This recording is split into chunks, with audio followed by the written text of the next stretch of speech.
Welcome to the ACC on ESPN. A conference matchup tonight here inside PNC Arena in Raleigh, North Carolina.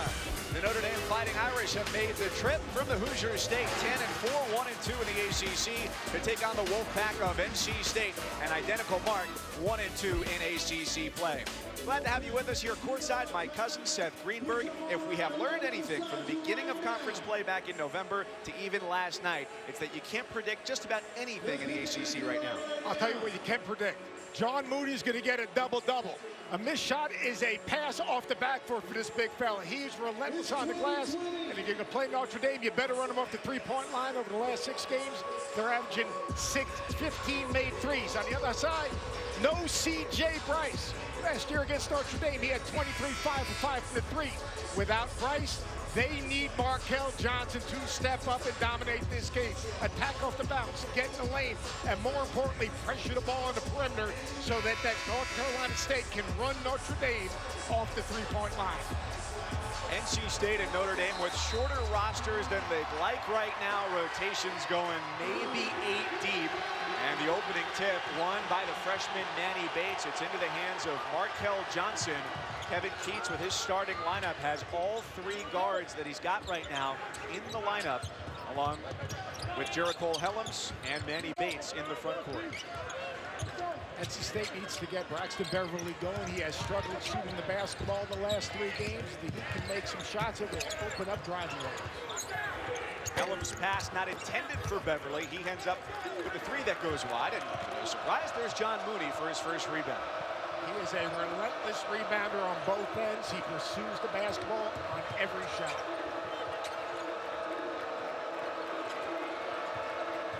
You see a lot of three-point shooting today from Notre Dame. They take about 46% of their shots from three-point range.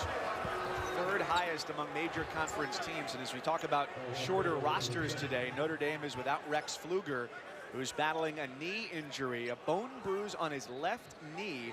Nothing structurally wrong with him because he's had the ACL injury with that knee before. They hope to have him back on Saturday.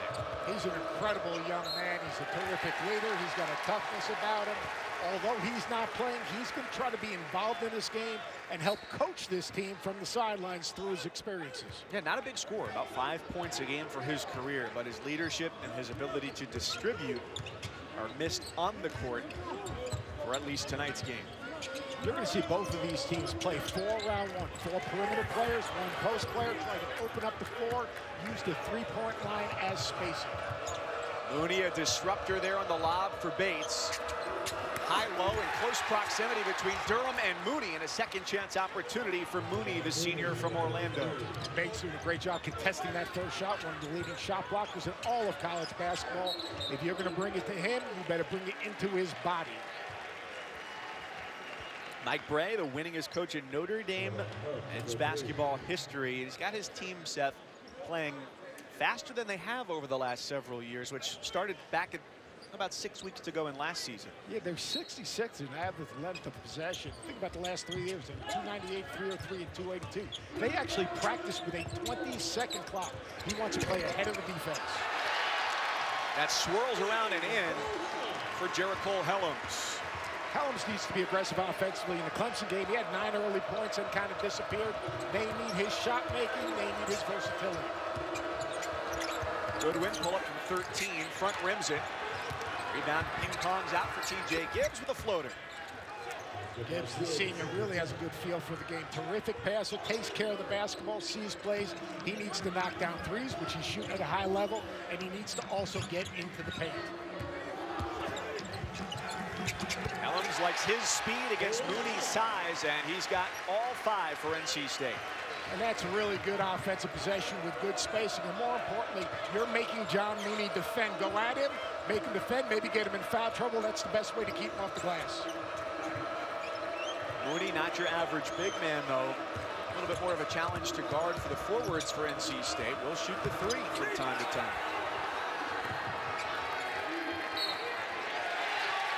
Goodwin let it go, and it was off of his leg. NC State ball. A little pick and pop. Mooney closes out late. Watch Helm drive the top leg. Good jump stop, good power move, good finish. Really good spacing and execution by NC State. Helmson scored. They played Wisconsin, the Big Ten ACC Challenge last month, dropped in 23. Helms is really skilled. Play high school basketball with Jason Tatum. That's a pretty good tandem to have to defend. There's the lob from Johnson to Manny Bates. Markel Johnson, he needs to play like a senior. Markel Johnson needs to play like last year's Markel Johnson. Right now, this is a must-win game to defend your home court. He's got to be aggressive on both ends. Goodwin gets a wide open look from three. NC State cannot give up step-in threes. They've got to pressure the ball because ball pressure buys time and close out and make Notre Dame drivers. You can't give up step-in threes. Goodwin's going to knock that down. Contested three. Markel Johnson off to a great start for the Wolfpack. Sigh of relief for Kevin Keats because Markel Johnson has not shot the ball well this year after shooting his 40%. 33 last year. That's Hub from the corner. Back-to-back threes from right in front of the Wolfpack bench. That's 2 possessions in a row. On the skip pass, late closeout, step-in threes. Kevin Keats told us in our meeting today the most important thing is pressure on the ball and run Notre Dame off the three-point line, make them drivers. A Mooney block leads to a Gibbs run-out lay-in. Wow, he has defended the rim with ferocity so far. Carolina State's really struggling with defensive transition this year, giving up 17 points a game in transition. Floor balance is really important for them. John Mooney sparking the offense, and when we come back, Seth gave somebody else a chance to talk. It's John Mooney who tells us how he became the nation's leading rebounder.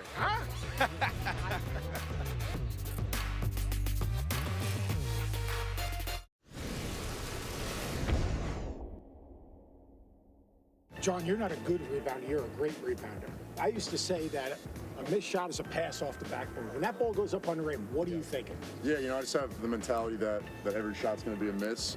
I'm not the most athletic guy in the world, so I'm not going to out-jump a lot of guys, so I got to use my body, got to use my strength, my positioning to just go and get the ball. So when you say your positioning, say you're trying to get a defensive rebound, but I've kind of got a little bit of inside position. Right. What would you try to do? Yeah, so I'm working here, I can kind of like push you under a little bit. And then a little wedge rebound, knock me out of the way. Wedge rebound. Hands up, hands with up. your hips. And then when the shot goes up, I'm just trying to get it with both hands, so. Now, I've also seen you rebound from the high post and just fly to the backboard. And it's always with 2 hands. Is that a big thing with Coach Bray? Yeah, no, Coach Bray, he's always stressing just the fact to get it with 2 hands, just little techniques and stuff like that to help me out. So it's been awesome. So. This dude is the best rebounder in college basketball, barring none. That dude can flat rebound, and he pursues the ball. Pat Raleigh used to say you got to get up in the air to rebound the basketball. He gets up in the air and pursues the ball every single shot. Goodwin beats the defense down the floor in a nifty reverse to get a pair. 14-10 Notre Dame. And that's just unacceptable. Defensive transition on a hit ahead, an advance pass. You've got to get back, set your defense. You can't do that, you cannot defend Notre Dame. Couple personnel changes. NC State brings Funderburk, 12 points a game off the bench. And Pat Andre into the game, a great 3-point shooter. He's playing for the wrong team. Nate Leshesky into the game as well for Notre Dame. Funderburk gives him a little bit more interior scoring.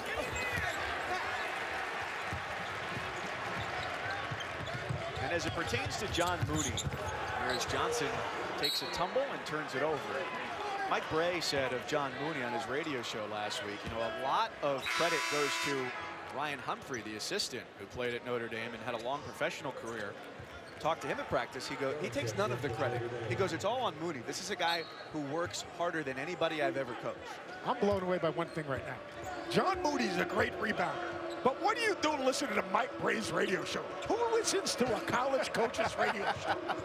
Says the guy who is chastising himself for going over baseline out of bounds plays.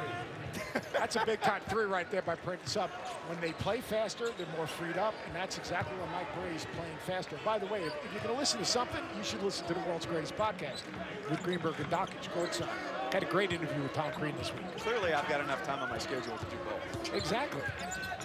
We'll talk about that later. Johnson puts it up, and Funderburk got caught with Goodwin underneath him. So the foul goes on Goodwin. That's the first on the sophomore from the greater Columbus, Ohio area. Man, he's playing well right now. In the last 5 or 6 games, shooting the ball, seeing a big basket. He was coming off the bench prior to Rex Pfluger getting injured. Now he's back in the starting lineup. But coming off the bench, he's averaging 11 points a game. Look what he's done right now, Funderburk. Funderburk's been really good these last 4 games. They need his interior scoring and presence. Yeah, he and Goodwin coming off the bench for their teams, although, as you said, it has changed with Pfluger sitting out today, and they hope today will be the last of those games he sits out. But averaging a dozen points, they're among 5 major conference players each, Funderburk and Goodwin, to average at least 11 without starting a game. Both come in with a green light. Both, they need them to make shots, make plays. They're a very big part of their teams. Braxton Beverly's just got to make a shot. He is aiming the ball right now. He cannot be afraid to miss a shot. Funderburk fearlessly delivers that one to pull the pack back within 3. Fearlessly? I thought it was a heck of a pass by Markel Johnson. You don't have to be so fearless. Well, when there's no defender in the way, it's pretty easy. I like it. Fearless is you having to show up and work with me. No one's disputing that. 10 to shoot here for Notre Dame. Hub can pull from just about anywhere. Oh, what a pass to Durham, who's fouled by Funderburk on his way to the rim. Hub had that gathered and just dropped it into the lane. Talk about dribble penetration and the benefits of dribble penetration. Draw a second defender, eyes on the rim, dump it down. Funderburk with the finish. Markel Johnson's ability to get paint touches, draw a second defender and make plays. That is the best of Markel Johnson. He needs to take care of the ball, attack the paint, be on balance, and make a play. Notre Dame's got to clean, NC State must clean up their ball screen defense. Clemson really hurt them in ball screen situations the other day. And once again, they're struggling on the backside, getting help in their ball screen defense. We sat and we watched their practice this afternoon for about an hour as they went through mostly ball screen defense. How did you feel like they did in that time span? It was great, but they were playing against the second team. They were going about 75%. Ball screen defense is about recovery. It's about high hands, so you're disrupting the pass, changing the passing angle as they fill out. They've got to improve in that area. Markel Johnson feeling it right now. Kevin Keats was talking about him today when we visited with him. He said he felt Markel had 2 really good days of practice. You practice well, your investment equals your expectation. He made that investment. He's playing really well right now. And Seth, you've got a high meter for malarkey, as some might say. I'm full of a lot of malarkey. Your self-awareness is at an all-time high. I don't always buy into when a coach says, oh, well, a guy had a great couple of days of practice, because you hear that more often than you don't. But for Markel Johnson to have him have this start after his first basket came 15 minutes into the game against Clemson, you see something different. Let me ask you something, big boy. All right? I'm ready. If a guy said, boy, I'll tell you one thing, Markel Johnson, he has not practiced worth a bleep. How would that make you feel? Probably not too confident on Markel Johnson. I'm not Markel Johnson. I wouldn't feel anything. Well, you'd be ready to go no matter what, because you're more organized than crime. But, I mean, like, as a coach, you need your leader, your senior. If they're going to win this game, Markel Johnson's got to be good. For Markel Johnson to be good, he's got to invest. To me, settling maybe for that 3 early in the clock, that's the best thing, but he's got to be aggressive. He's got to play well. With C.J. Bryce out, he needs to play well. Gibbs just drove right by him. And nice play by Gibbs. I think Kevin Keats would rather give up that 2, contest the 2 in the lane, than give up a late closeout open 3. For a Notre Dame team that's over the last 5 games shot 41%. Quick try for Andre. And a one-shot possession. Moody got ahead of the field. Loose ball. And it's picked up by Johnson. Now numbers for the Wolfpack. Can Johnson find the open teammate? Really good defensive transition back there by Prentice up, keeping the ball in front. How about the way Moody pursues the ball? When that ball goes up and he's attacking the basketball. Kind of like he did the nachos today. The guac was unstoppable. So was I. I was going to the dish. Durham hit on the way up, having the size advantage inside. The Irish with a lead on the road, trying to get to 2-2 in conference play.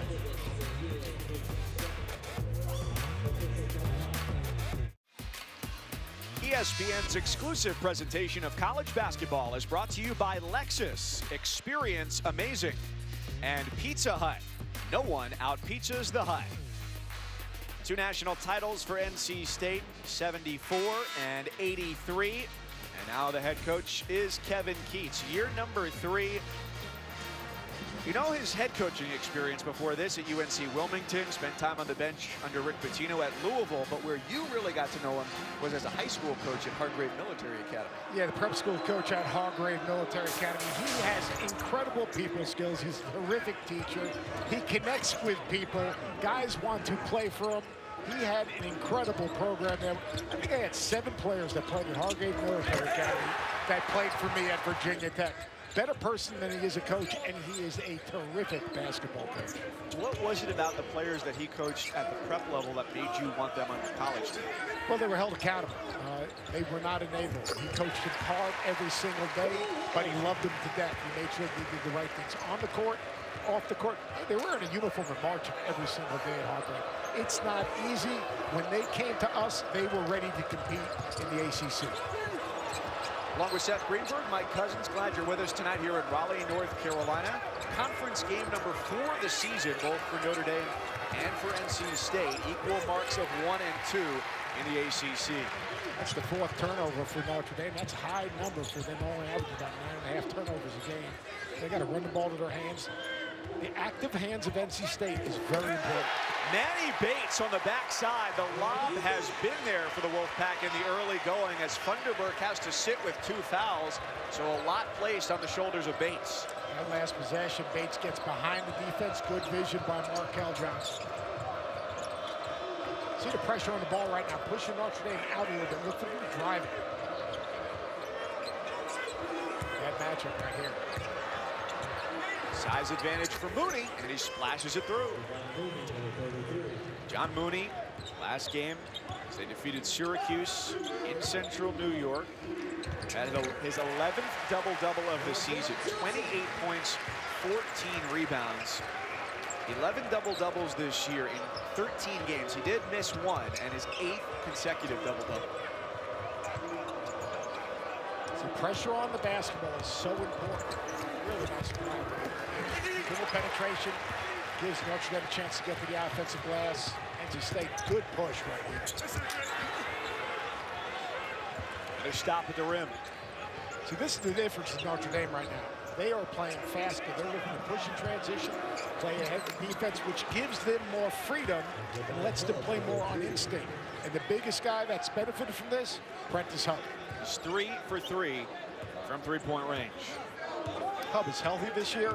He's more relaxed. He knows where the shots are coming from, and is much more assertive. Mooney, yet another rebound.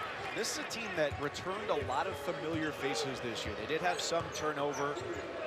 Chris Doherty left the team in December. DJ Harvey transferred in May. But a lot of guys who saw a lot of minutes last year, and a crucial class for them is the sophomore class, which includes Prentice Hub, who's got the ball right now. The best thing about freshmen is they become sophomores. Not every freshman's just going to turn into Zion overnight. There is a process that it takes to get to be able to be a competitive player at this level. These guys have gone through that process. Hub sends it back for Gibbs, who's fouled on the way up by Jericole Helms. Pace of play for Notre Dame, a decided factor in the first half.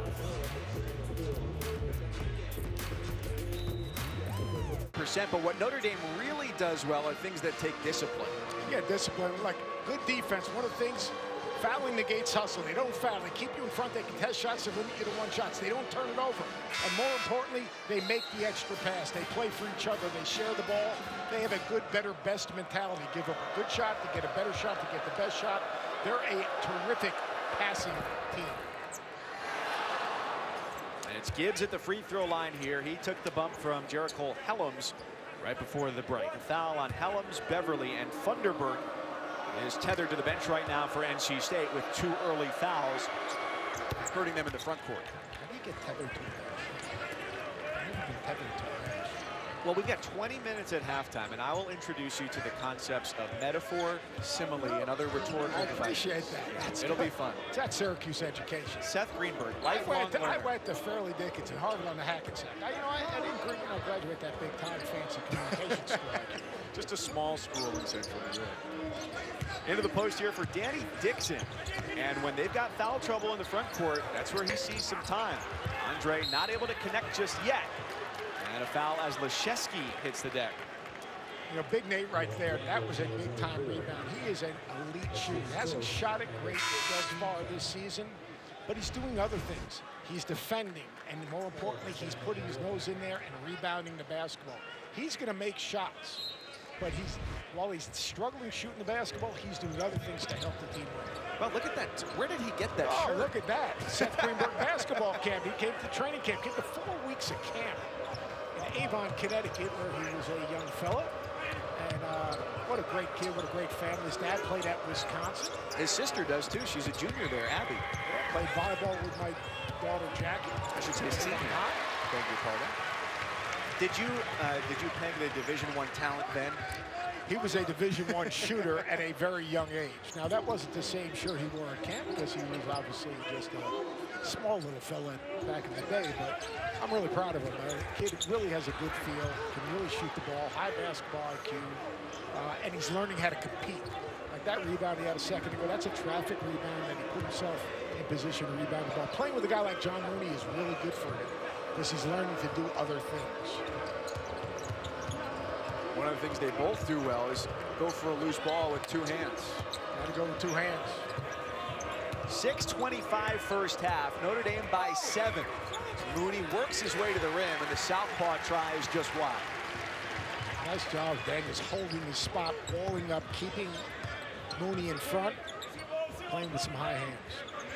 Well, Seth, a slow start today for the Wolfpack with this early deficit. Markel Johnson gets yet another 3-pointer. Quite a start for him as he's 3 for 4 from deep. But they come off that Saturday loss at Clemson where they lost 81-70. It was the first game all year where they trailed for the entire game. They had a hard time turning Clemson over. They only had 3 steals. Prior to that game, they were forcing 9 steals a game. They just didn't disrupt Clemson. Clemson went small. Amir Sibbs, a hard matchup because he's a 5 guy that can handle the ball like a guard. To Clemson. That's a tough shot. Hand to the face, and Markel almost made it work. So that's a play where they can get that thing changed side to side, and you can get it back and drive. Another transition bucket. You can't win a game in this league if you cannot stop the basketball in transition. You've got to stop the ball, corral the basketball, keep it in front, and then close out on the pass. Little 1-3-1 zone. Now watch what happens when this goes to the corner. If it comes out of the corner, they'll end up in a 2-3 zone right here. Boom, now they're in the 2-3. It just rotates over. And Braxton Beverly, who dribbled out of that corner, haven't seen much from him. Only 2 shot attempts so far. Tomorrow we'll take you to the Pac-12. Top 25 matchup, number 9 Oregon and number 24 Arizona in Eugene, 9 Eastern and 6 Pacific on ESPN and the ESPN app. 2 of the better guards, not only in that league you'll see, but also in the country. Yeah, Mannion, Nico Mannion, he's really, really good off the bounce. Terrific vision, gets in the lane for Arizona. Peyton Pritchard might be the toughest guard in America. He's a physical point guard that gets in the lane, plays the contact, terrific leader. Oregon is Final Four good.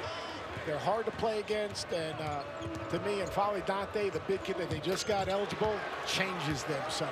Prentice Hub hits the 3 to make the lead 9 for Notre Dame. We're going to do a package eventually in defensive transition because Prentice Hub came down in transition.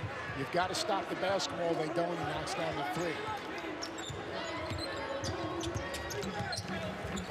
Johnson floats it and drops it through. By the way, Arizona getting 46 points a game from freshmen. Ooh, those guys are good. 4th highest total in the country, but 2 of the schools who are ahead of them are in this league, Virginia Tech and Duke. Yeah, not the Vernon Carrick. You talk about Duke right now. Duke is a blip to Stephen F. Austin away from being the team we said we don't have in college basketball today, a dominant team. They're defending. They've got an elite point guard, obviously Trey Jones. And Vernon Carey is a load in the low block. ESPN's exclusive presentation of college basketball is brought to you by One-A-Day.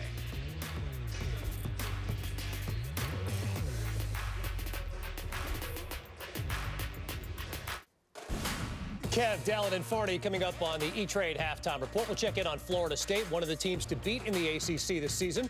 Talk about ACC surprises, and Wooden Award finalists have been revealed. Sean, our game, back and forth they go on offense. Yeah, as everybody say, there's some good flow to this game, Dallin. My kind of game. Not much defense, a lot of shots going up. Coach G, I got a question for you, though. You are a sage of college basketball. Can you tell me why John Mooney is not on the Wooden Award 25 watch list? That's a good question. I know you guys are liking this game because you two guys never saw a shot you didn't like and had very few assists in your career. John Moody is a terrific basketball player, not just a rebounder. He's a winning player. He's got toughness. I think we need to get him on the Wooden Award list. But I'm going to tell you guys something even more important. There was a guy at this timeout that just came out to center court, kind of about 5'8". I couldn't tell what he was. He was wearing a sweatshirt. All of a sudden, my man Cousin goes, "Oh, that's Hayden Hadley." I said, "Who's Hayden Hadley?" He's a wrestler. How would you know, as we're calling this basketball game, some 5'8" guy that rolls out to center court is Hayden Hadley, a great wrestler at NC State? How dare you call yourself a fan of ACC sports and you can't recognize a two-time All-American up there with Nick Gwizdowski as one of NC State's best wrestlers ever. Pat Popolizio, great head coach for this NC State Wolfpack wrestling program. Well, I know Cuff knows that because he's like a host in the studio for like every sport other than basketball. So I'm sure he's right on top of the wrestling situation. Farnham, he knows water polo. The guy's a UCLA guy. Can we get back to the game? Yes, my cousin Seth Greenberg, 2:45 before the half. And we'll hear lots more from Kevin, Dallin, and Sean. 1 and 2 teams in the ACC. Notre Dame with a win against Syracuse. NC State with a win against Wake Forest. There is work to do in a season of surprises. John Moody, you get it on the block. He's better on the left block. Look at his patience. And he finishes right there using the rim to protect. He said in that rebounding segment, he's not the greatest athlete. So if you're not a great athlete and you go up, take it to the other side of the rim, use the rim to protect the shot block. He's already got 6 points, 9 rebounds, well on his way to double-double number 12 in 14 games this year. 9 rebounds, that was my career. Everything's with 2 hands. He catches with 2 hands. He passes with 2 hands. He pursues rebounds. Great penetration, bad closeout. What? There wasn't a closeout.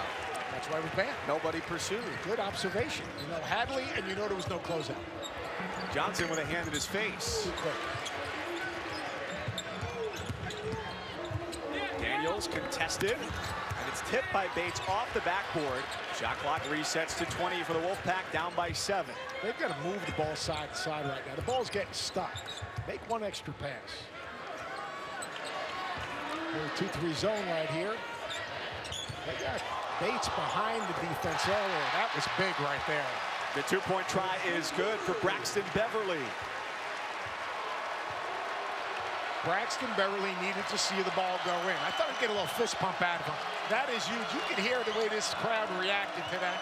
Shot fake, pull up, terrific job right there. Now you make a shot, all of a sudden defensively, you get a little more energized, a little bit of pressure on the basketball. Beverly and Goodwin were fighting for position. You could have called a foul either way there in the post. And this foul is an offensive foul against Notre Dame as Hub drove right down the lane. I always say that your defense is connected to your offense. Think about this. Braxton Beverly knocks down the jumper. Who then steps up and takes the charge? Braxton Beverly. You make a shot, you feel better about yourself, you're more energized, you saw better ball pressure on this end. They force the drive, they're in help, they step up and take the charge. That was a huge play for Braxton Beverly. And he sends Hub to the bench for the rest of the half, 70 seconds, picking up his second foul. Notre Dame without a real backup point guard. TJ Gibbs will have to handle the basketball. They'll do it by committee.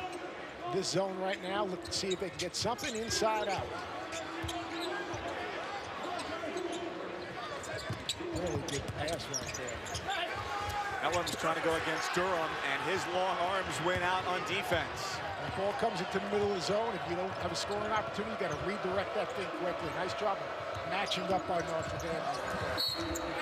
Gibbs with the foul on his way to the basket. With him, even at point guard, it's great. He's got the 4th assist to turnover ratio in the ACC, 4th best at 3-1. They don't turn the basketball over because they can do things by committee. And the one thing about Gibbs right now, he's been aggressive offensively. So when things break down and all of a sudden NC State is up and into Notre Dame, what he can do can kind of make a play. Gibbs and Hub have been absolutely terrific the last 5 games. So look at their numbers, look at their three-point percentages, and more importantly, the assists. So when you have a backcourt that can make a shot, get in the lane, and then make the right scoring play and score it, you've got a dynamic backcourt. That's what this backcourt's doing. And when they're shooting threes as well as they are, Gibbs at 41%, Hub at 37. We told you right at the beginning of the show tonight, they've made about 15 threes a game as of late. The average ACC team this year has made 7 a game. That's twice good, huh? as good. That's pretty good.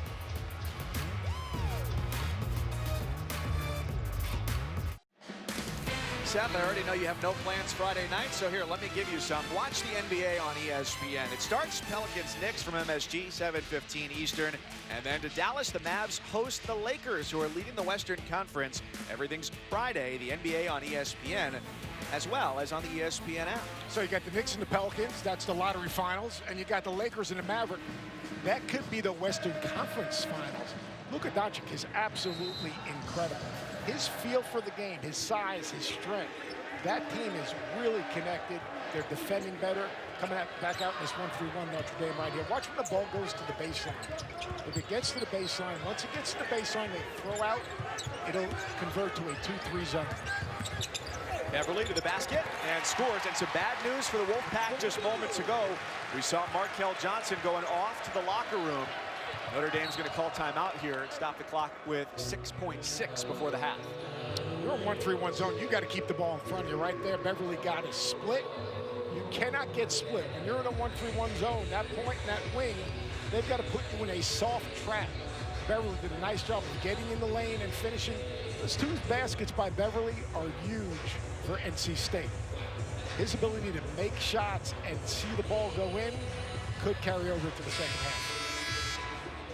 Now, you never, as a head coach, had any qualms with the media or the way your team was perceived. So I'm not going to ask this question Oh, directly yeah, I to you. did. No, never. And here's the deal. We all listen to it. We all read it. We all say, I don't read the newspaper. I don't look at the internet. Yeah, okay, sure. Tell me something else. Well, the students behind us don't read the newspaper. We know that for a fact. They love to be here. Kevin Keats said, look, when this team was without C.J. Bryce and they lost to Clemson, the reaction was a little bit different than when North Carolina, as of late, loses a game. The immediate instinct for many is to say, oh, they don't have Cole Anthony. But he said, it doesn't seem like NC State got that same benefit of the doubt without their leading scorer and rebounder. Yeah, and then you think about North Carolina, they lost at home to Georgia Tech. NC State lost on the road to Clemson. We're going to get into that later because I was really shocked what Coach Williams said. We don't have enough time to dig into that topic. But we all know that this is not a normal North Carolina team. We can see that. We can address that. I think it's going to be an interesting situation moving forward, and also how that conversation impacts Cole Anthony moving forward. We will touch about on the second half on that conversation. Mooney to the basket, and his shot is no good. So at the half, the lead is 5 for Notre Dame. It's led by as many as 9 in the first half. Mooney well on his way to a double-double, 6 points, 9 rebounds, and we saw Markel Johnson off to the locker room. More on that when we come back, but now we go to the studio. Kevin, Sean, and Dallin with the halftime report. All right, Mike, thanks so much. Mooney leads the nation in double-doubles this year. Notre Dame shooting 56% from the field. It is the E-Trade halftime report. Kevin Connors alongside possibly the most gifted duo in college basketball, Dallin Cuff, Sean Farnham. You speak the truth. That is hyperbole if I've ever heard No, it. that is the truth. We also eat healthier than most analysts around here. I mean, that's basically because of him. Get around to that. This halftime report is presented by E-Trade. Get $100 on us when you deposit $5,000. Visit etrade.com. Dallin, how about Farney being down on Red Panda right now? It's way down. He sold all the stock last year, it seemed. Give me something new. Give me a changeup. Too much fastball. 9 seniors on the Wooden watch list. Yeah, the senior class is outstanding this year. A lot of great guards in that senior class. Freshman well represented as well. Prentice Hub doing his part for Notre Dame. Boy, the Irish shooting 56% in that first half. It's been a fun one offensively. Second half is on the way. This has been the E-Trade halftime report.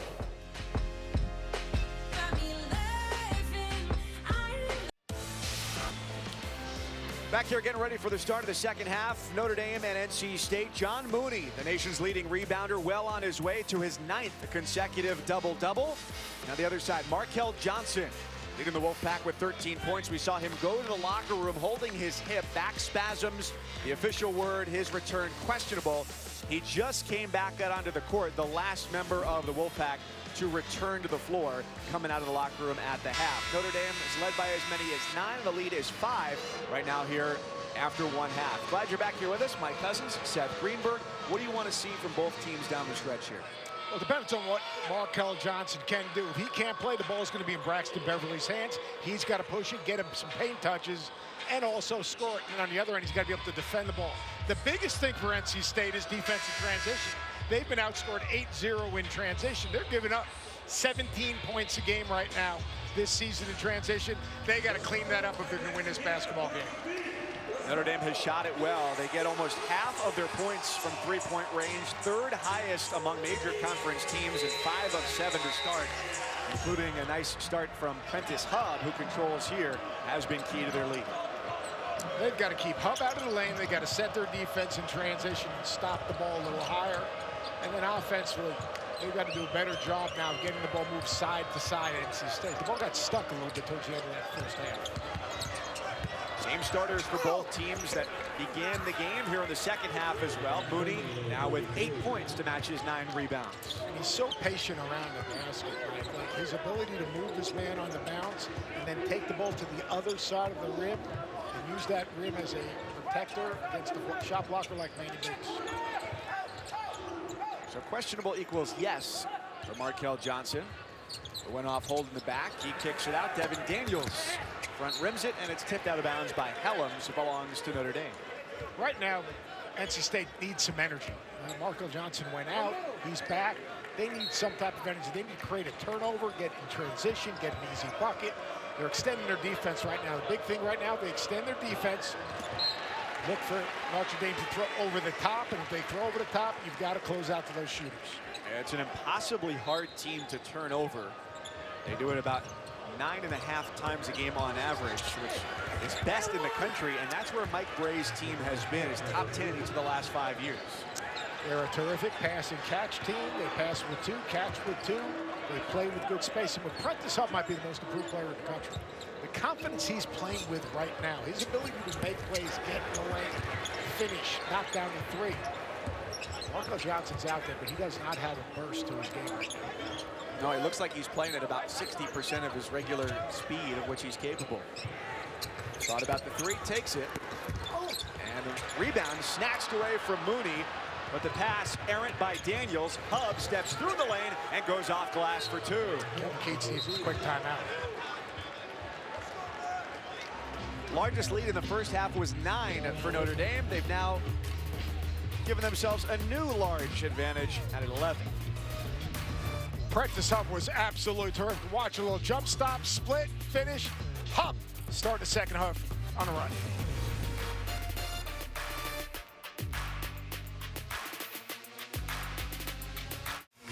Welcome back to PNC Arena. And to tell you, Prentice Hub has been absolutely terrific. He's knocking down the 3, seeing a big basket. His ability to get in the lane and make plays. Prentice Hub might be one of the most improved players in college basketball. 4 for 5 from 3, 7 for 8 from the field, getting in the lane, dropped 2 dimes. Right now, this Notre Dame team is playing with tremendous energy. NC State's got to make a play right now. Nice job of Mike Bray coming out of the timeout, extending his defense, basically slowing NC State down. NC State needs to try to find something in the paint off of penetration. Well, they've got Thunderberg back in the second half, which is a big boost for them on the interior. He played fewer than 5 minutes in the first half. They got to get Andre to hit a shot, though, from deep. Some shooters on the floor right now with Johnson and Beverly and Andre, but the foul is against NC State, and it's back to Notre Dame. Yeah, I think NC State's got to extend their defense right now. They've got to muck this game up a little bit by putting good pressure on the ball, trying to speed Notre Dame up a little bit. There's the kick ahead. When you throw over the top of pressure, you're going to give up some open 3s. Off the release, Hub thought that was going down. Save on the baseline, and the errant pass from Durham ends up with Beverly. But if Prentice Hub continues with the trajectory with which he started this game, 18 points, he's on pace to set a new career high, which he tied on Saturday at the Carrier Dome with 22. That Andre just can't get a shot to drop. That was a terrific player at Notre Dame. Played for the great David Phelps. And is here today. Not some of the family from New Jersey. Andre, though, is 0 for 5. All those attempts coming from 3. And he's an AAU teammate of TJ Gibbs from Notre Dame. Both guys from New Jersey, played with the New Jersey Playas. That's P-L-A-Y-A-Z for a few years. The great Jimmy Salmon has an incredible grassroots basketball program. Spent 3 years at Andre at Lehigh. Had a terrific year. Graduated. Now he's a grad transfer. And so the mom and dad were both athletes at Notre Dame. His dad, Tim, as you mentioned, played for Coach Phelps, 79 to 83. Mom, Laureen, was a swimmer there. And he would go to basketball camp there every year. He did break away from the family, though, by not going to Notre Dame. Dad now is an international traveler, businessman. But how about this? Dad was one of 12 kids. There are 6 kids now. And even though his dad travels back and forth to Tokyo, he said he would be there for as many sporting events as he could. And even for plays as well. At one time, flying from Tokyo back home to New Jersey to see a school play, and then getting on a plane, going right back to the airport and flying back to Japan. That's great parenting right there. And there's his brother, obviously Tim Jr. and his dad. His dad was a very good player, worked in the NBA for a while, 5 years. He's an international businessman, and I had a chance to visit with him beforehand. Back in the day, there was a camp called the 5-Star Basketball Camp, which was basically the precursor to grassroots basketball. And his dad was a terrific player, and that is a huge basket for NC State and Braxton Beverly. Now they got to make something happen defensively. They've got to find a way to disrupt the rhythm of this game for Notre Dame. Durham rejected by Bates. Soaring in for the right-handed rejection. Leading shot blocker in the ACC right there. Good job. Good alertness by Bates and good timing. Big part of shot blocking is timing. Watch right there. A little skip. Beverly down. Shot ready. Hands ready. Big time shot. Goodwin with the drive, and as he hits the deck, gets 2. The lead for Notre Dame is 10. 4 minutes into the second half. Thunderbird playing with 3 fouls. The drop off for Bates, who rises to stuff it through. I like the pace of that for NC State right there. Coming out in transition, attacking, getting the ball to Thunderbird. Terrific pass. And now trying to speed up Notre Dame a little bit. You got to guard the basketball. Seth, those last couple drives are just shades of Amir Sims driving to the basket again. Straight line drive. You can never give up straight line drives. You've got to keep that ball in front on your closeout and make that offensive player go through your chest. Andre's pass was tipped. Hub ahead of the pack. An easy transition bucket. First half to second half, the Wolfpack have not been able to slow the Irish down. Your floor balance. So floor balance is shot selection, because your defensive transition is connected to your shot selection, and then just understanding floor balance and effort. Thunderbird with a size mismatch, and the foul is on Goodwin, his 3rd. Wolfpack trying to make a comeback here at home in game number 4 of the ACC.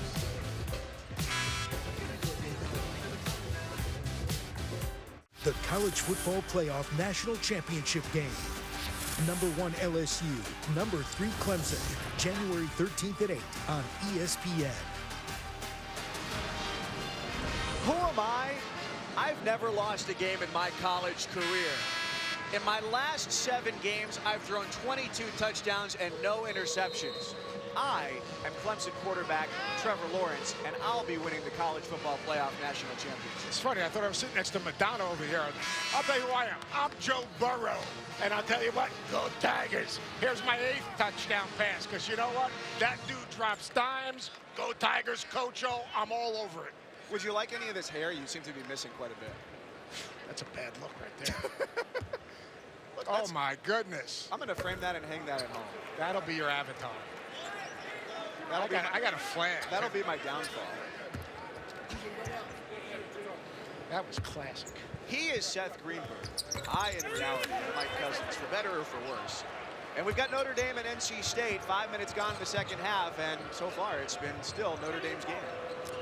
NC State trying to extend their defense a little bit. They got to extend their effort. They've got to find a way to impact this game defensively, trying to get some easy baskets ahead of the defense. And they better guard the basket.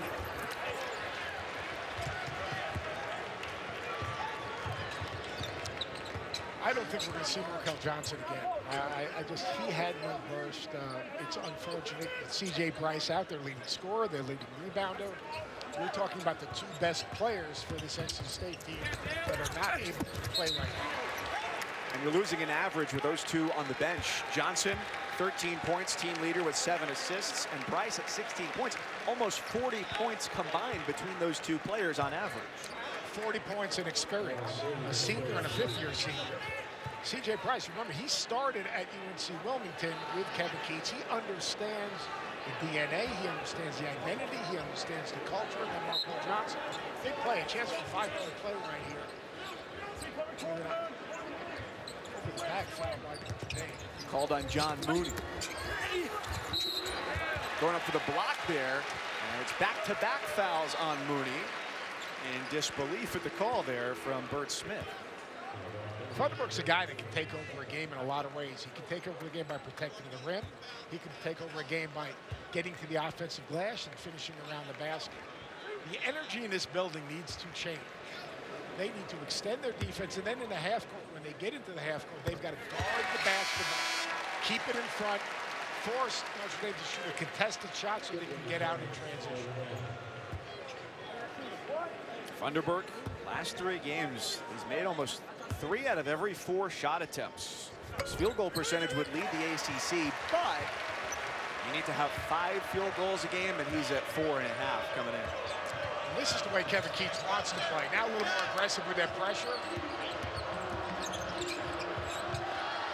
Krzyzewski gets the open look, doesn't hit. Mooney, a rare one-handed rebound, a kick out for Gibbs.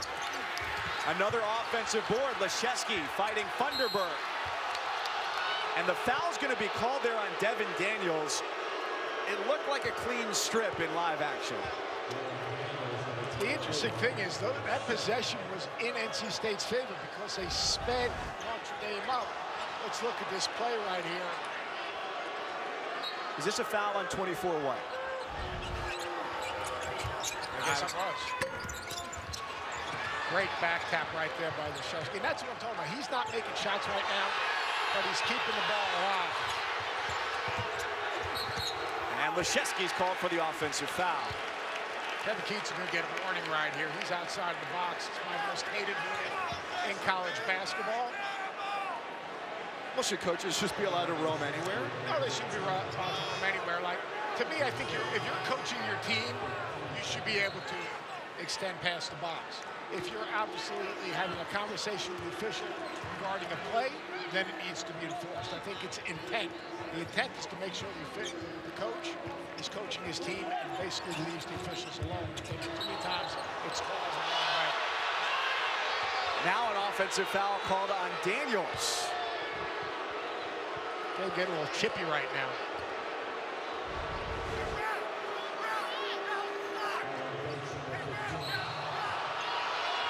That's a no call right there. It was on Bates, not Daniels, for the screen.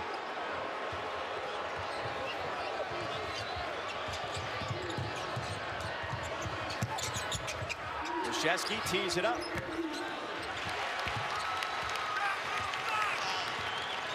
Notre Dame's lead is 8.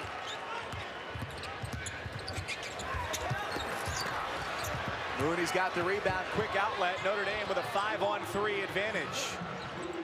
Mooney calling for it, short corner, drops it off. The easiest layup of the season for Goodwin. And now Manny Bates is down under the basket at the opposite end of the floor. The freshman big man for NC State.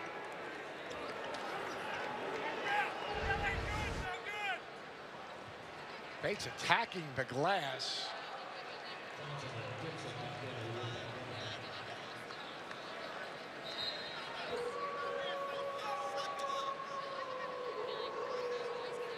Goes down holding that left knee, and a guy who has, because of shoulder surgeries, missed a lot of time redshirting here and missing out on his senior year of high school. This is a team that's running out of players. It looked like a cramp to me. And that's the official word from the school as well, as we see him getting stretched out just short of the tunnel.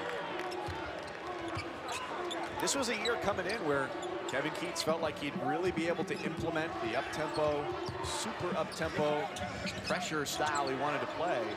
And with attrition being what it is, injury hasn't been able to go exactly full throttle like he'd want. Danny Dixon the rebound, and Johnson hits from straight away. The Pack has been nibbling at this lead. 53-46.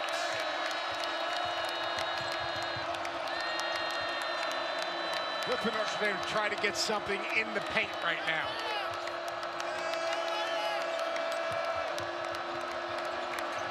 Shot clock is at 5. A Leszewski three at the buzzer as the shot clock expired. Big time shot by Leszewski. Great dribble penetration and poise by TJ Gibbs. Get a paint touch. You've got to defend the ball side corner. Leszewski knocks down the three.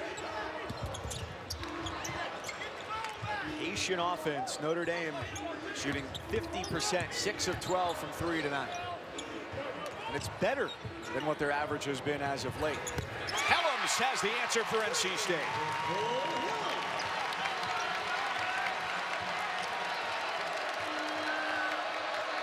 Markel Johnson, the leading scorer for the Wolfpack with 16. Prentice Hub at the top of the pack for Notre Dame with 20. Cross court, Goodwin lines it up and around and out.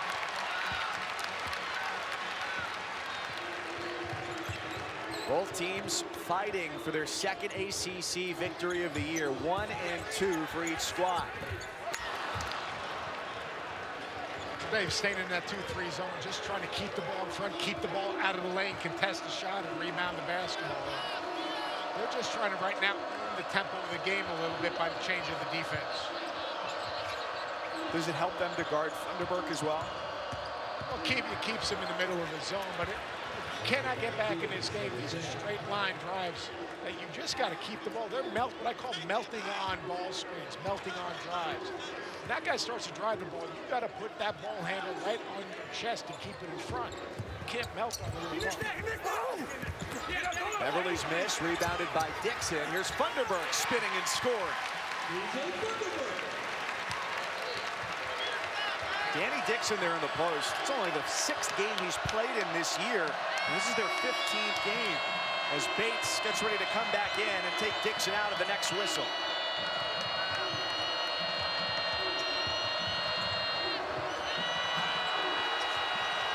From 15 feet, it's Mooney. Watch for quick drag, dribble, see Johnson get in the lane.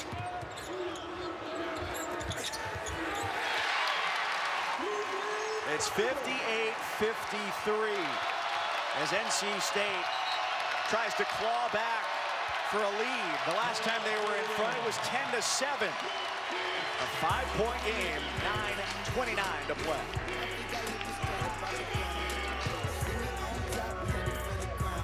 Heels lead it by 3. Back to Mike and Coach. And what a day for Jeff Capel, getting a 2-year contract extension as well. The deal now going through 2026-27, helping turn around that program since his arrival last year. Mike Cousins, Seth Greenberg, a 5-point game as NC State has trailed for most of it. What do the Wolfpack need to do to come back and get their second ACC win? They've got to keep the ball in front, eliminate straight line drives. They've got to contest shots and then rebound the basketball. They can play ahead of the defense and in transition. That's an advantage, NC State. See if they can slow down the 3-point shooting from Notre Dame as well. The Irish at 46% on the evening. Hub just 2 points shy of his career high. This is Mooney from way deep. Had to let it go with just 3 on the shot clock. Terrific possession right there. Keeping the ball in front, keeping the ball out of the lane, and contesting the shot. Seth, you know what's really amazing right now for Notre Dame? They played 1 bench player. He's got 3 points. Nate Leszewski, the 3 made in the corner, was the first 3. NC State right now, they've got to find a way to get dribble penetration. They cannot settle against this zone. Look from the screen the zone, get the ball in the middle of the zone, but they cannot settle for just a step-in three on the first side. The Irish do go a little bit deeper, but not much. They've got Nick Jogo.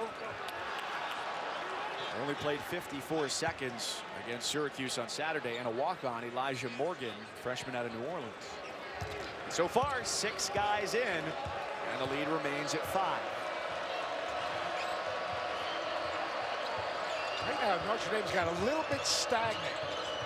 The flow of their offense has been eliminated. They need to build the ball. They need to get the ball off the bounce a little bit. Another rejection by Bates, hitting his season average with 8 minutes to go. Notre Dame is better when they're moving the ball, cutting, and then driving it off ball reversal. They're trying to drive it on the first side too much. Weren't sure if we'd see Markel Johnson return after he went to the locker room right before halftime. But he's got 16. Ellams with a strong take. Bates goes to the deck as he loses the ball. Gibbs just tips it forward for Hub, and he ties his career high with 22.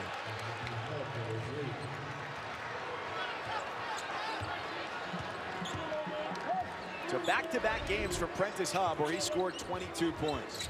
It's always been really good for Notre Dame. They're keeping the ball in front. These screens, they've done a good job of walling up on those drives, and they're finishing possessions with a rebound. Funderburk got it, went back up with it, still fighting. And he's going to the free throw line.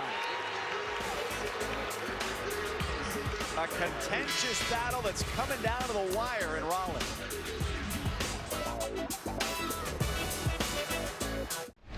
It's not your ACC of recent years anyway. Virginia may drop out of the top 25 for the first time since November of 17 after the loss yesterday. Florida State against Wake Forest right now. They're playing really well. Vernon Carey may be the player of the year at this point in the season, the most efficient offensive player. And North Carolina down right now to Pittsburgh as Roy Williams tries to pass Dean Smith on the all-time wins list. Not a season that many expected out of North Carolina, even as they lost a lot. And Seth, surprising comments from Roy Williams after that loss against Georgia Tech over the weekend. The quote from him was, "It's the least gifted team I've ever coached in the time I've been back here." I was absolutely shocked that he said that. He does not have to say that, because everyone else knows that this is the least talented North Carolina team that we've seen in the last decade. So for Roy Williams to say that, he said, well, here's the question for you. Roy, you're responsible for recruiting and bringing these players into the program. I understand Cole Anthony's been out, but there's a bigger issue. You have no depth. You don't have a backup point guard. Yes, you've had injuries. For me, Roy, let someone else say that. We're seeing it. We understand it. We've all been through it with injuries. He needs to let someone else say that. I was shocked. You lose credibility in your locker room. You lose credibility with parents. You lose credibility in terms of recruiting. And then Cole Anthony. If you're Cole Anthony and you hear that, does that get you very excited about coming back and playing this year? Probably not.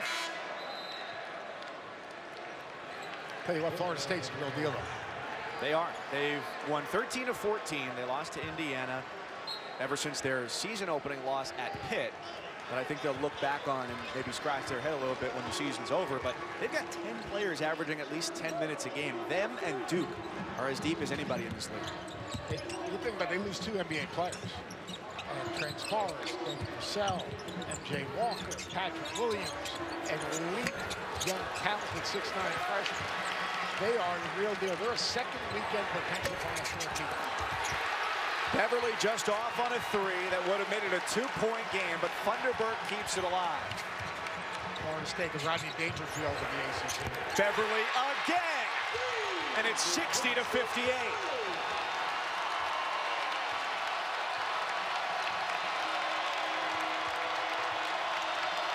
NC State fighting for some respect right here. NC State basically imposing a little bit of their will on the game. They've extended their defense. Beverly making those shots early now is paying dividends. Goodwin off the bottom of the backboard and out of bounds. Braxton Beverly's so important to this basketball team, but when you get dribble penetration, you get step-in threes. Beverly buries that three. That baseline jumper in the first half, that three right there was a byproduct of that made shot. Beverly feeling better about himself, and then all of a sudden you have energy on the other end of the floor. Well distributed scoring for the Wolfpack tonight. 16 for Markel Johnson, 10 for Beverly, and 12 apiece for Funderburk and Helms. Ted Valentine comes over for an embrace with Markel Johnson, who gets called for his first foul.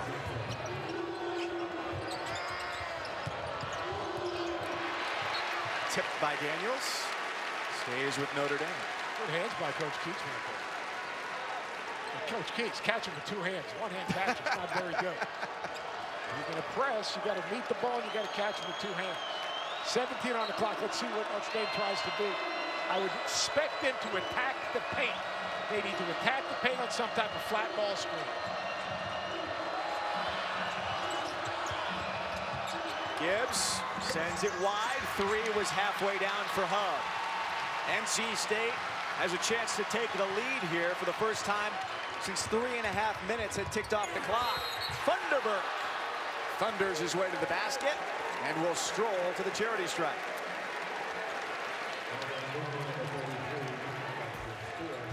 Tomorrow, a great Pac-12 game. Two top 25 teams. Number 9, Oregon, with seniority leading the way, and a very youthful but exuberant Arizona squad. They square off in Eugene, 9 Eastern, 6 Pacific, on ESPN and the ESPN app. Arizona's 3 freshmen, as dynamic as any 3 freshmen in college basketball. Oregon, to me, is as talented as any team. Shakur Houston must be healthy because he gets some extra possessions on the glass. And finally, Dante could be a difference maker. The freshman now eligible. Seth, we just saw John Mooney go to the bench. 4 fouls, 5.5 to go. Tie game. How long can they afford to sit him? Under the 4-minute mark. What NC State's done right now is own the tempo of the game. They've sped up Notre Dame. There's not a good flow to their offense. Really relying on dribbling the basketball. There's another turnover potentially for us. The freedom and the flow of the offense of Notre Dame right now.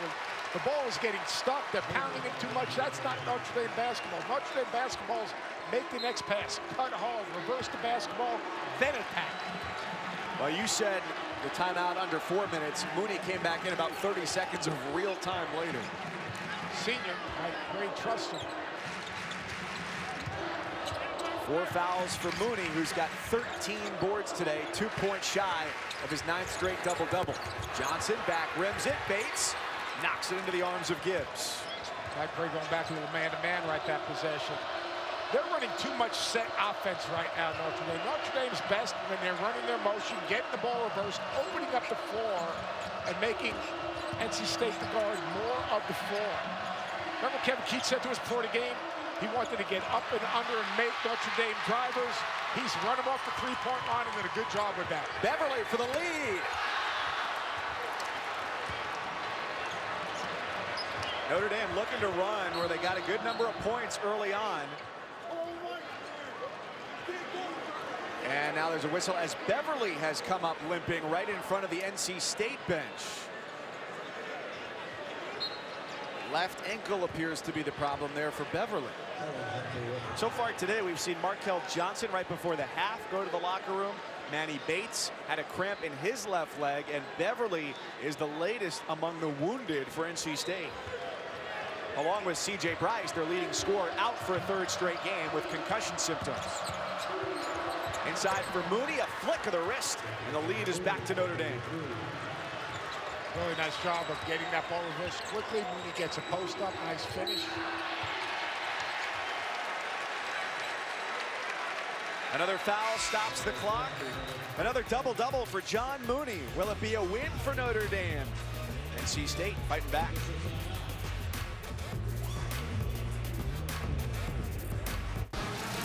Nothing better than a contract extension. And I'll tell you one thing, that one's not coming cheap either. That's got a lot of zeros at the end of it. What was the first deal? It was 5 years to start, something big, but Heather Lyke has seen that she's got a great basketball coach and says, we want people to know he's here for the long term, including the recruits. They've invested in facilities. They've redone their locker room and their lounge area. Brick by brick. Brick by brick. They've brought energy back to the program. They're winning games. And, you know, get a contract extension and you beat North Carolina. We got a tie game right here. Yeah, 62 all, and Notre Dame has had trouble putting it in the basket. They've had trouble putting it in the basket. Better drop defensive transition by NC State. The flow of the offense right now, the pressure of NC State is pushing Notre Dame out. Mooney against Funderburk.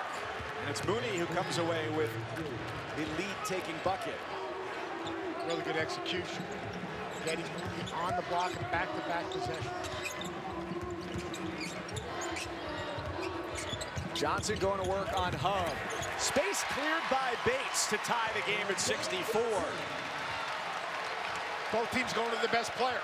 On this end, Mooney gets a touch and finishes. Markel Johnson gets downhill, gets to the rim.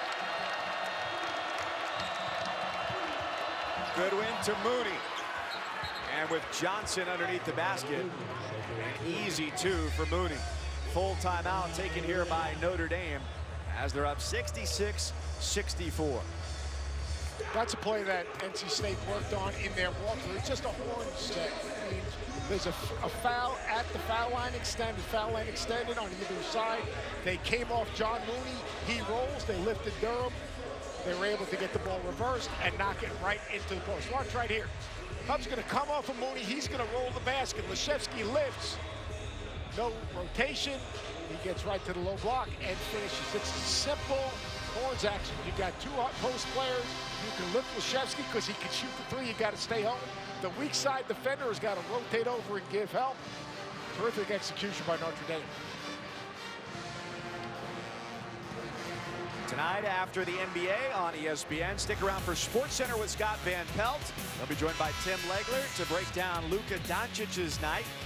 And taking a look back to the 1987 divisional round for one of the biggest playoff upsets in NFL history. And your favorite feature is back. Where in the world isn't SVP? Bald men everywhere with glasses. Beware, you're on alert. He was at Maryland the other day in a huge win against Ohio State. And that Maryland team, if they can make threes, they made 8 in the first half the other day. They are really going to be a tough out because they can really defend and they've got versatility in their lineup. But it's interesting to see what Kevin Keats does coming out of this timeout right here. You would think they're going to try to punch this thing inside or get some type of high ball screen and dribble penetration. Johnson with the rock, Beverly. Joined by Funderburk, Bates, and Helms on the floor for the Wolfpack.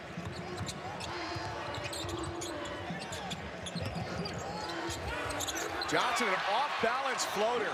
It's beautiful, 66 all. We said it before the game, Johnson needed to step up and take ownership in this game, and he has in the last 4 minutes. 22 for Markel Johnson.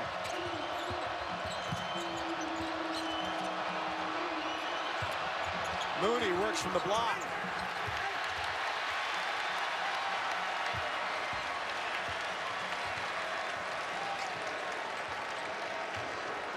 They got the mismatch they wanted. Mooney a little bit hesitant, trying to work to the middle. We're going to see ball screens and dribble penetration now. Bates gets the rebound. Mooney tries to steal it away. Bates falls on the floor for it, and the foul is on Notre Dame. Hub in the vicinity as well as Gibbs. And that's one of the things the officials are instructed to do. Fouls on Gibbs is when players are diving for a loose ball. You cannot jump on top of another player. It's a foul. Really good deflection right here. I'm not sure if he jumped or got tripped or lost control, but great job. You see how important this game is. We talked about the start of the game. Both teams are 1 and 2. Kevin Keats, you got to basically hold serve. For Mike Gray, a chance to get a road win, which is so valuable in this league right now, especially because the league has great balance right now. Manny Bates just 10 of 18 at the free throw line, and he comes up empty. A whistle from Ted Valentine. It's a foul. Goes on Funderburk for an elbow. So that's his 4th. So both big men, Funderburk for NC State and Mooney for Notre Dame, have 4 fouls with 2 minutes to go. The ball's got to be in Markel Johnson's hands on this end of the floor for NC State. Braxton Beverly's got to play off penetration and closeouts, and they got to have those 2 bigs in position to offensive rebound the basketball. So Mooney goes to the free throw line after you saw Bates at 56%. Mooney is 55% from the line.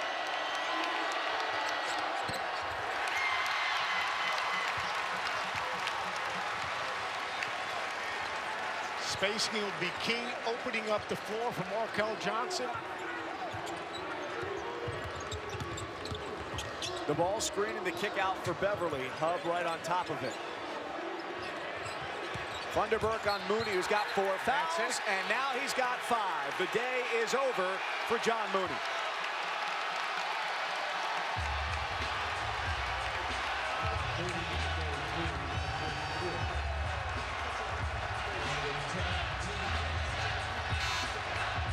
...14 points, 14 rebounds. His 9th straight double-double, 12th of the year.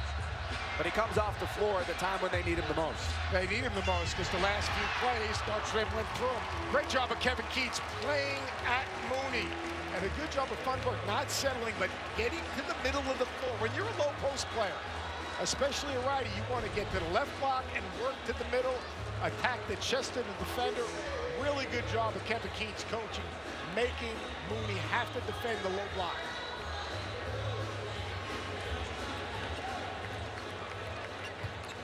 The irony as Mooney fouls out, as Funderburk had 2 fouls in the first half and only played 4.5 minutes. His first puts NC State in front. So where does Notre Dame go for scoring right now? Prentice Hubbard has to make a play. Gibbs needs to make a play. Those are the 2 guys, and everyone else needs to play off of their penetration. But they got to move the ball. You can't attack on the first side. This is the first NC State lead since it was 10-7 way back when in the first half. Timeout, Wolfpack.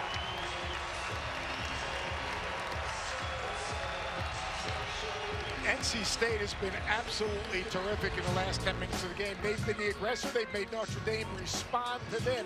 Ball movement's been crisp. Obviously, Helms knocked down that big 3. Once you make a shot, you get a little energy. They did a good job getting to the offensive glass, getting extra possession. Funderburk's been good coming up the glass, and that's really, really important. And then when your best player's making plays, Markel Johnson getting in the lane, drawing second defenders. Beverly knocks down this big 3. NC State's best when they're attacking on the bounce. The ball must be in Markel Johnson's hand down the stretch. So NC State has outscored the Irish by 12 over the last 10 minutes. John Mooney goes to the bench. Be interesting to see how NC State works offensively if they go back inside next time they've got the ball. First half, Notre Dame step-in 3s, open 3s. NC State didn't disrupt the flow of the offense. They got out in transition. Kevin Keats said, pressure the ball, push them out, make them drivers. They've done that in the second half. Hub takes the high screen, looking for Durham on the roll. It's intercepted by Helms.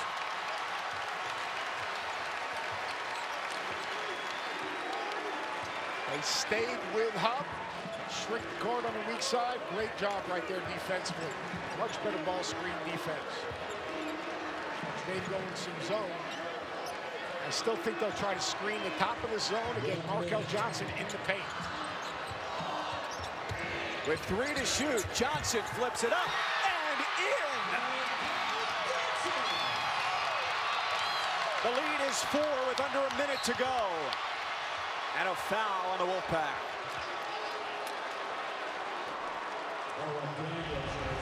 Screen at top of the zone. Look at Markel Johnson right there. That's a split. He gets in the lane. He's on balance. Terrific finish. We started the game saying, Markel Johnson, you got to take ownership in this game right here. Last year, C.J. Bryce did it with 23 points.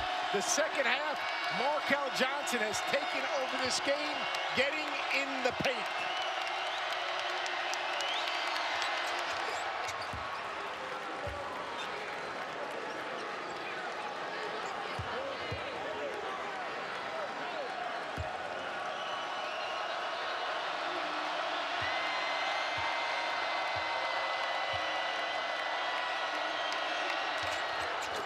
Hub hits both, 70-68. A second ACC win of the season hangs in the balance. Both teams have started 1-2 in conference play. A little surprised that Gibbs isn't on Markel Johnson. A little bigger defender to contest him a little bit. They could end up going flat with 4 in the baseline, giving Markel Johnson room to play. Great burst. And it's Johnson to the basket again. Funderburg fighting for the rebound, but a foul on the take by Johnson. So loud you can't hear the whistle from about 30 feet away. What does Kevin McKee decide to do? Instead of going with a flat ball screen and bringing another defender to the basketball, he goes 4 on the baseline, opens up the floor, and Markel Johnson changes speed, gets downhill, and makes a play.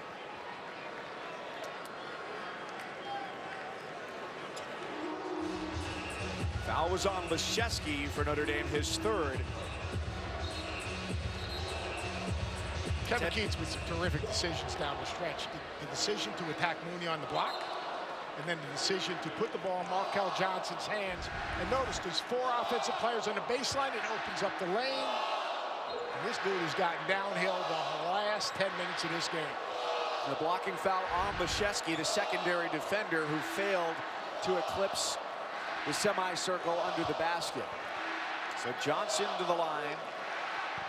He has shot 35% from the free throw line his last 4 games. You'd never know it after that. And I think he shoots 43 for the season. He is. Came in 19 of 40.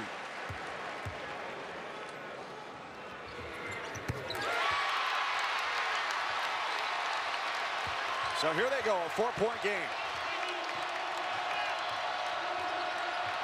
The Irish were in the opposite position over the weekend against Syracuse, trying to hold off a comeback. Goodwin shot rims out. And a foul sending Johnson to the line again with 11 seconds to play. Victory in sight.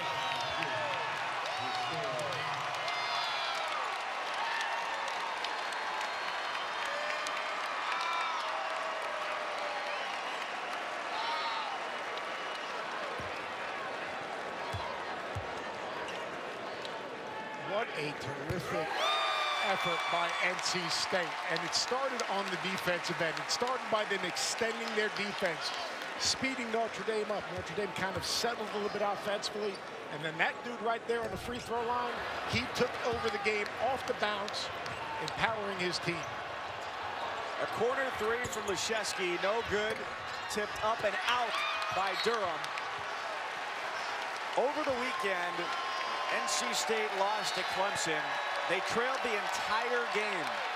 Today they have trailed for all but 3 minutes. But their surge coming at the most important time as the Wolfpack going to come from behind win. They improved to 11-4, 2-2 in conference. The Irish 10-5 and 1-3 to the bottom of the ACC. This was a huge win for NC State. In this league, you've got to protect your home court, but more importantly, it's not that they won, but how they won. Their resiliency, their toughness, their commitment to playing NC State basketball. And Markel Johnson has absolutely grew up. 27 points, got in the lane, made plays, made big threes, got to the free throw line. He was absolutely terrific. And we didn't even know if he'd be coming out of the locker room to play the second half. Oklahoma and Texas. The Longhorns off to their best start under Shaka Smart through 13 games. That game is next. We thank you for being with us here in Raleigh. For our entire crew, Seth Greenberg, Mike Cousins saying so long. Now back to the studio and Kevin Connors.